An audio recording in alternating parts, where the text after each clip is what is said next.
Good news, the first Persona 5 review is in, and yes, it's a good game. Even better than the previous Personas. Man, this game is going to do very well. If you're excited for Persona, let me know in the comments, and don't forget to hit the like button.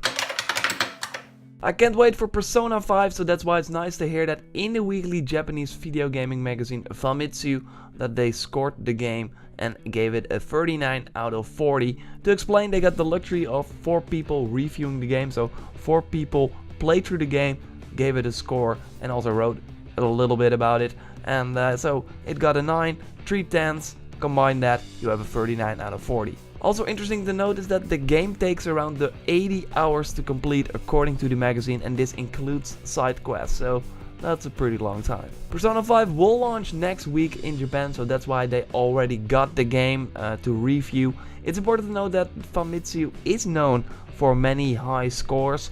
They gave Nintendogs and Final Fantasy XIII 2 all perfect scores, so 40 out of 40.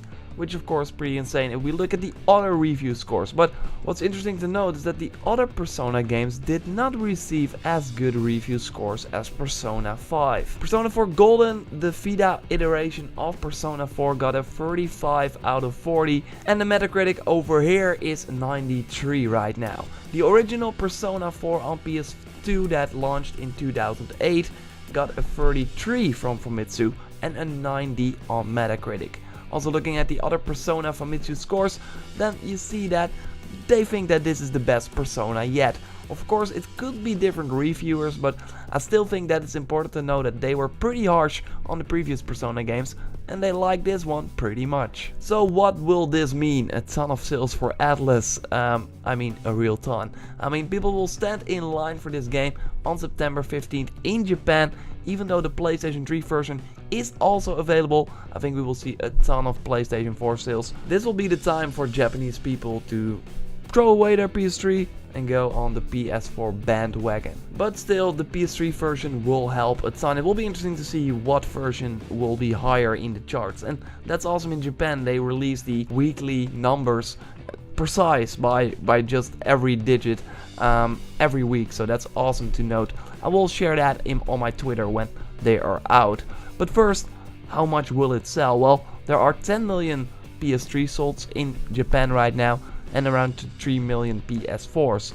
And I think, yeah, like I said, probably a ton of people will buy the system on launch day as well. So expect the sales in the first week for Persona 5 with an install base of like 13 million.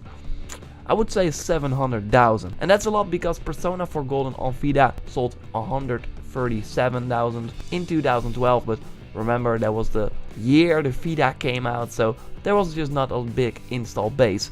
So if we compare it with other more recent Persona titles, Persona Q on 3DS sold 186,000 on 3DS. And Persona 4 Dancing All Night, that rhythm game for Vita, sold 94,000. And this is all in the first week, so I think 700,000.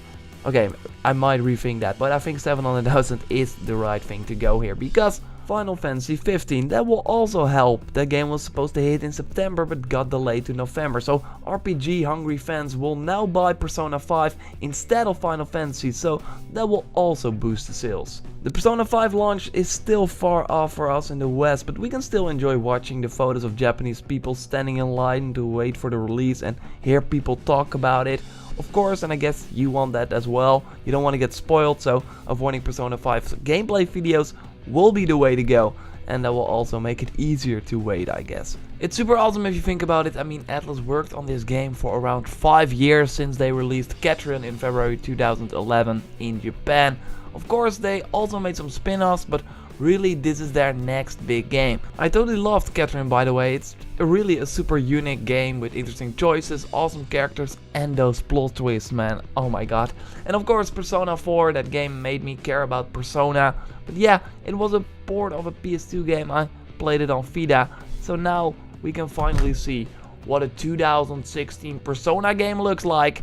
Or 2017 in our case. Bring it on. February 14th is far away. And what's kind of sad, I mean, it's the same day that For Honor releases. And as you might know, that's one of my most anticipated games. But why? Why do that? I guess I should not be sad though. To February 2017 is going to be super awesome. But first, we can enjoy the Japanese audience. We can enjoy those pictures. We can enjoy those crazy stories about people standing in line. I will share them via my Twitter. You can find me at YourRaptor. Let me know if you look forward to Persona 5 in the comments down below. Like this video if you did. Subscribe for more reactions on the latest gaming news. Goodbye.